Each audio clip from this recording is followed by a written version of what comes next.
Hello guys! Hello air signs! Gemini, Libra, and Aquarius, welcome dito sa aking channel. Alamin natin kung anong messages, vibration, gabay energy para sa lahat. Air signs, Gemini, Libra, and Aquarius. First two cards natin, air signs. Wow! Okay. So, nakikita natin may mga air signs dito na medyo namumroblema sila sa decision nila regarding trabaho, pera, relationship, travel, strategy, or kung ano man to na kailangan yung pagdesisyonan. Okay? 8, 9, 10, 11. Sinasabi ng baraha sa'yo dito na huwag kang masyadong magpanic, huwag kang masyadong makonfuse sa kung ano man tong pinagpipilian mo sa ngayon. Nandito si Archangel Raphael para bigyan ka ng lakas loob. Ng pwedeng may ino-offer sa'yo si Archangel Raphael na trabaho, creativity, or pwedeng renewal of relationship, good luck, good fortune, good health, parang ganon. Or kung ano man tong mga chances na to na ino-offer sa'yo.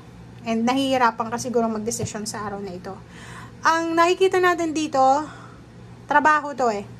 Pwede may trabaho ka na, tapos ino-offeran ka pa ng another job. Kaso lang, ang diferensya lang dito is yung magkano ba yung sahod, magkano ba yung makukuha mo, or gaano ka ba magiging pagod. Okay? So, yun. So, nahihirapan ka sa ngayon magdesisyon kung ano yung gagawin mo.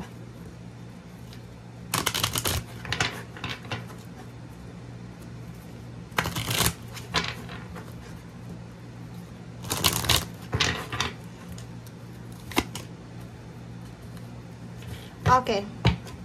So, sa araw na ito, sinasabi ng barahan na oras na para sa tamang decision. Oras na para mag-decision ka. Oras na. This is the right timing para sa'yo na makapag-move forward ka na, makaalis ka na sa stagnant situation mo, financial or emotional. Holiday. Sinasabi ng barahan na if may mga question ka sa buhay, yung kasagutan sa yung mga problema, mga iniisip, confusion, ay posibleng makuha mo yan during vacation. So, kailan ka ba magbabakasyon? So, kung may bakasyon ka, or nakapag-isip ka na kung kailan ka magbabakasyon, makapag-retreat, or holiday getaway, doon mo makukuha yung sagot sa katanungan mo. Okay? Ano pa ba? Air signs. Estudyante ka ba? Teacher?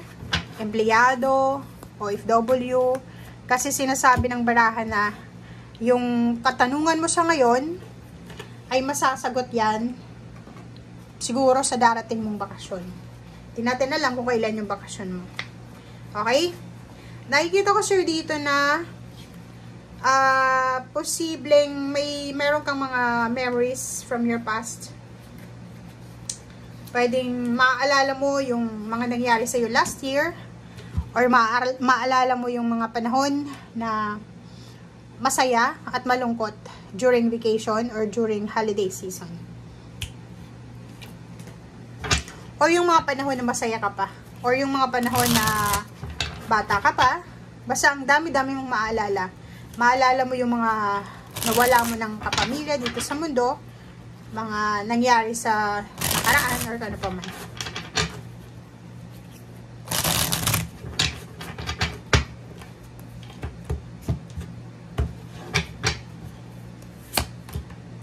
Okay, the Tower, Empress. So, if ever man, marami kang pinagdadaanan na, yun, confusion, regrets, parang bumagsak yung foundation mo ba? Relationship, may mga issues ka sa relationship, maraming nasirang relationship dahil sa'yo, or ikaw mismo yung naging dahilan, or pwedeng maraming nasirang diskarte, health issue, nagkasakit ka ba?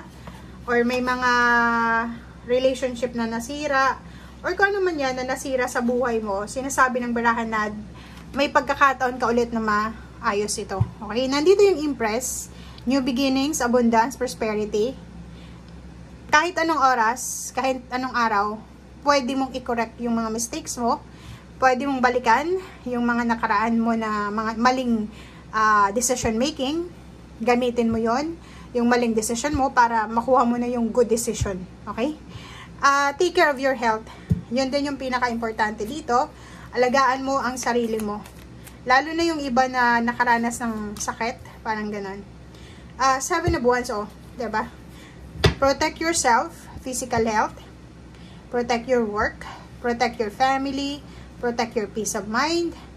Protect your emotion. Lahat ng klase o lahat ng kailangan mong proteksyonan sa sarili mo, physical, mental, labas at loob, spiritual, kailangan mo yun na gawin simula sa araw na ito. And kailangan mo rin na magpasensya. Kasi parang nakikita natin, masyado kang impulsive. May iba sa inyo dyan, especially yung Gemini and Aquarius, masyado kayong impulsive. Once na nag-decision kayo ngayon mismo gagawin nyo. So, yun yung iwasan mo. Ten of Wands, nakikita ko sa'yo dito na pwedeng today, masyado kang busy sa mga ginagawa mo. It's either work siya, additional income, or marami kang obligation. Siguro nakikita ko sa'yo dito na breadwinner ka ba? Ikaw yung provider ng family.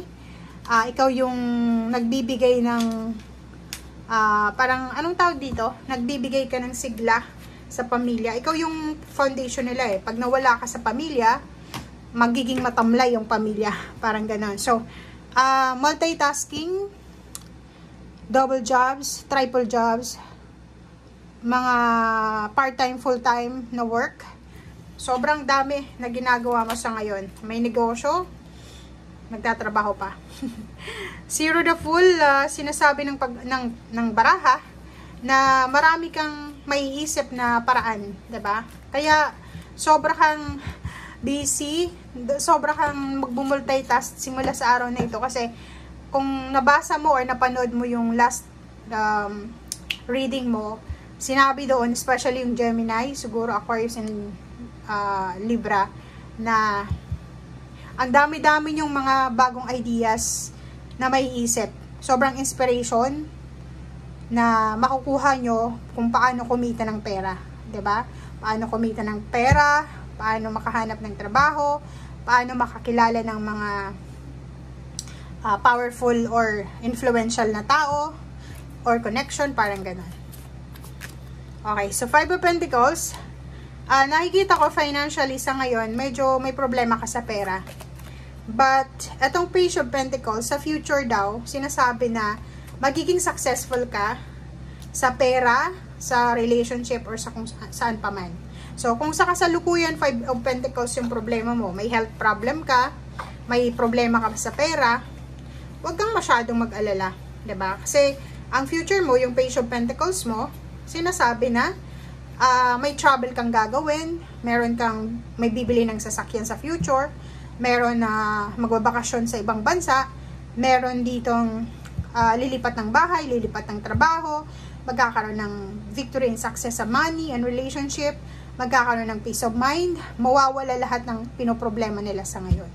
Okay, so yan guys ang sinasabi ng baraha. Thank you and see you again. Bye!